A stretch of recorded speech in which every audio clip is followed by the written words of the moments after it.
Hey everyone, welcome to the video. Going over today's MLB main late slate for the DraftKings, the one that starts at 7 o'clock Eastern Time. I already went over the early slate, so if you're going to be playing in the early slate, I recommend checking that out first because it starts in about an hour and a half, so you don't have much time to go over that. But yeah, like I said, we're going to go over the late slate. And before we continue, if you could leave a like, subscribe to the channel, I really appreciate that. You can also follow me on Twitter at cpen_16, and let's get into the slate. So it's kind of like a weird slate because there's some good pitchers on the slate, but they're not in good spots, and there's really no good cheap options as well. So we're gonna have to play pitchers in bad matchups and just hope for the best here and hope they win out. So the first guy I want to talk about is Patrick Corbin at 10,300. So he's probably the best pitcher on the slate, either him or Bauer, but Corbin's probably been better this year. Oh, the problem is, people see San Diego and think it's a good matchup, but it's not for lefties because they do have a lot of power versus lefties. As you can see, they have like 5 guys near 300 ISO versus left-handed pitching, but they do strike out, so we have that kind of upside. And the thing with Corbin is he does allow hard contact, but he does limit the ISO, so the power to both sides of the plate. So I do think he could survive this matchup and get the strikeouts. But it definitely is a little concerning with guys like Manny Machado. As you can see, this year he's like near a 600 ISO versus them, which is absolutely insane. I think he's actually the best hitter versus lefties so far this year. And yeah, so they've been crushing left-handed pitching, so I am a little concerned, but I don't mind Corbin at all. I do think he has some upside on the slate as long as he can get the strikeouts and limit that power like he usually does. And then the next pitcher I want to talk about is Trevor Bauer going up against the Minnesota Twins. So here's another terrible matchup versus a good pitcher versus a terrible matchup for him. I mean, he's got good stuff. He's got that high strikeout rate, but this year he's been allowing a lot of hard contact to lefties and righties as well. Although the strikeout rate to righties is insane, and the strikeout rate is decent versus lefties. I mean, so he's got a total of 27% strikeout rate, and he is pitching at home, which is always usually good for pitchers to be in their home environment.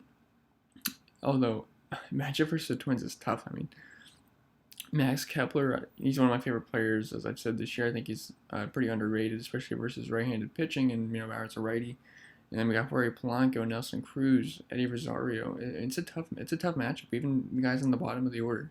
So, although there's really no other options I like, I do think Trevor Bauer can survive this matchup.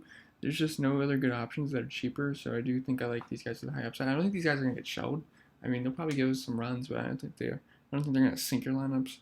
And plus, I think they should be higher owned, so I think it's a little bit of a safety net. I don't know where else people are gonna go. But yeah, I do think Bauer's interesting. I mean, there is upside. I mean, they do tend to strike out a little bit the bottom half of this order. So if he can, survive the elite guys, like the top 4, I do think he can have a decent outing. And then a cheaper guy I don't mind using is J Happ versus the Blue Jays, his old team. So, I mean, he hasn't been the best this year. He's allowing a lot of power to righties, although the strikeout rate is better to righties. But other than that, he hasn't been the best this year, but the thing is, the Blue Jays really suck versus left-handed pitching. As you can see, they have a heavy strikeout rate so far this year, low team ISO, so only a 114 team ISO. So I do think it's a decent spot for him, and I don't mind going there. I actually do think he's kind of popular to get some bats in as well.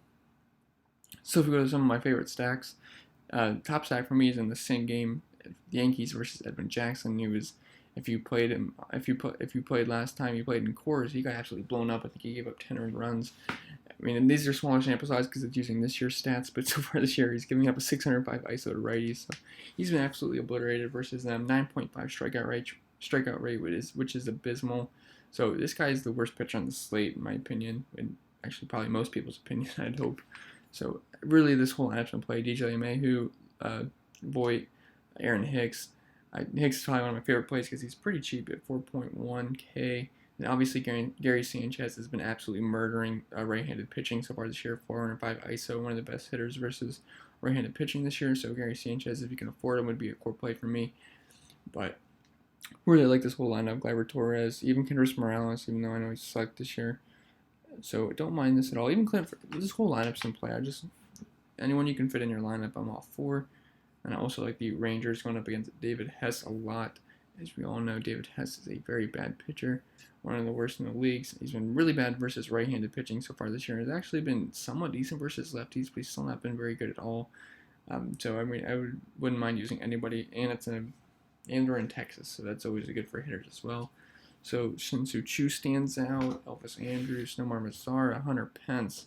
Hunter Pence might be the best play in this slate for how bad he's been against righties, and Hunter Pence has been pretty decent versus righties this year with a 286 ISO. So I went him at all, and even Odor. So definitely like the Rangers tonight a lot. I know they are priced up, but I guess if you want affordable options, as Dribble Cabrera, Rougned Odor, and Nomar Mazara are somewhat decently priced. And then let's go to the Angels going against Mike Fiers. I know Mike Fiers has had a couple good games this year, but I mean he's still just not a good pitcher really. As you can see, he's giving up a lot of hard contact, and he's always been worse versus righties. He's kind of a reverse splits guy, but so obviously that stands out as Mike Trout being one of the best plays because we're going up against a reverse splits righty, and Mike Trout loves right-handed pitching. Probably one of the best players in the not probably, he is the best player in the league versus right-handed pitching. I mean, I guess you could argue Cody Bellinger and Christian Yelich, but Mike Trout over the years has been the best. So Mike Trout stands out as probably the top play on the slate if you can afford him. Him and Gary Sanchez probably, and even Tommy La Stella. Even the lefties are fine too. Don't make it seem like you can only play righties against him, because he hasn't been that good versus lefties either. So Shohei Ohtani, he's one of my favorite plays because of his price. He's still not above 4K yet. So and Ohtani stands out. La Stella, even Cole Calhoun would be fine as well. And even on the athletic side, I do like Tyler Skaggs. I think he's a good pitcher, but he does a lot of hard contacts. So I don't mind some of these guys as one-offs, like Chad Pinder. He always gets bumped up in the order versus lefties. As you can see, he's been hitting them very well this year. Even Matt Chapman, Chris Olsen, and Matt Olsen, he can hit lefties too. I know he's always been he has sometimes he can be reverse splitsy and he hits lefties pretty well. Sometimes he is. So definitely like Matt Olsen.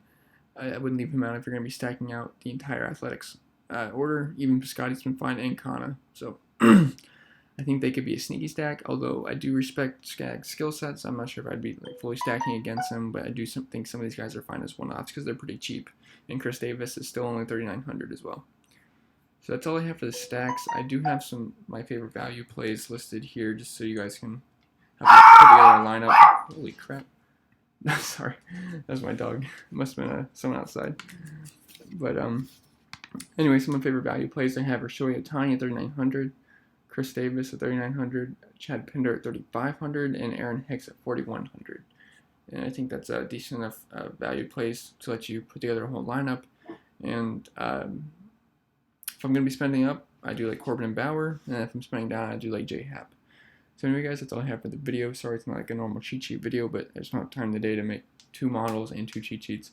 So that's what I like for the late slate. It's kind of a weird slate, so anyway, I hope it goes well for you guys. I hope the early slate goes well for you as well. And remember to leave a like, share the channel. I really appreciate that. And I'll see you guys tomorrow.